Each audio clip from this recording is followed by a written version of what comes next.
Sikat na aktor na si Mon Confiado, pinaratangang magnanakaw. Narito ang buong pangyayari. Tahimik na tao ang award-winning actor na si Mon Confiado at wala kaming nabalitaang may nakasamaan ito ng loob sa mga katrabaho, o sinuman sa industriyang ginagalawan niya at sa personal na buhay, ay probado naman siya. Kaya maraming nagulat sa rant niya sa kanyang Facebook account, dahil below the belt na at ginamit siya para magkaroon ng views ang isang content creator.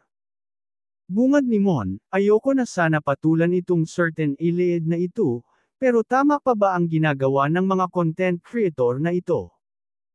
Gumawa ng story using my name and my photo, na na-meet daw niya ako sa grocery at magpapapicture daw siya, pero dinuro-duro ko daw siya sa mukha, at nakita niya na hindi ko binayaran ang 15 Milky Way Choco Bars na kinuha ko, at pinagsisigawan ko daw ang cashier ng grocery.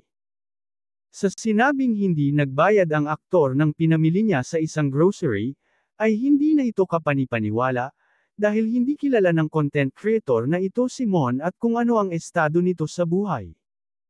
Pagpapatuloy ni Mon, pinapalabas pa nito na magnanakaw ako nung sinita ko.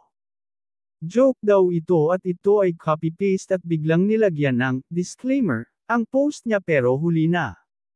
Pero hindi pa din inaalis ang post niya. Joke at my expense.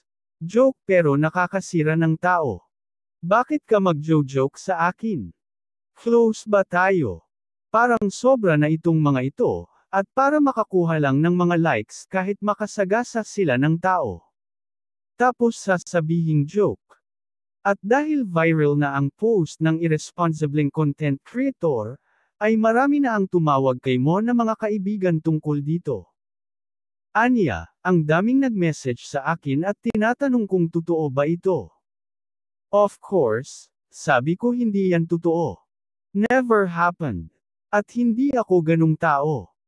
At may pagkamayabang pa itong iliid na ito. Nung sinabi ko didimande ko siya, dahil ayaw pa niya tanggalin ang post niya. Threat daw ba ito? Grabe itong taong ito. Base sa pinost ni Mon na palitan nila ng mensahe ng nangangalang Iliedad sa Messenger. Ayon kay Iliedad, my apologies. It's not my intention to tarnish your image in any way. Like what they said in the comments, it's a joke. Although I do agree with you that not everyone will understand it. Sagot ng aktor, joke, at may expense. Bakit mo ako sisirain at idadamay sa joke mo? Bakit hindi mo joke ang pamilya mo? Bakit ako? Ano ang nakakatawa sa joke mo? Sinira mo name ko. Now meron ka ng disclaimer. And look how bastos you are. Nakita mo na ang effect ng ginawa mo, at naka-addend ka ng tao. Pero hindi mo pa rin inaalis ang post mo. Do you even realize what kind of person you are and what attitude you have? Then you will say it's a joke. Kahit makasira ka ng tao. Good thing na screenshot ni Mon Confiado ang buong sinulat ni Ilied sa kanyang FB account, at sa kasalukuyan ay hindi na ito mahanap.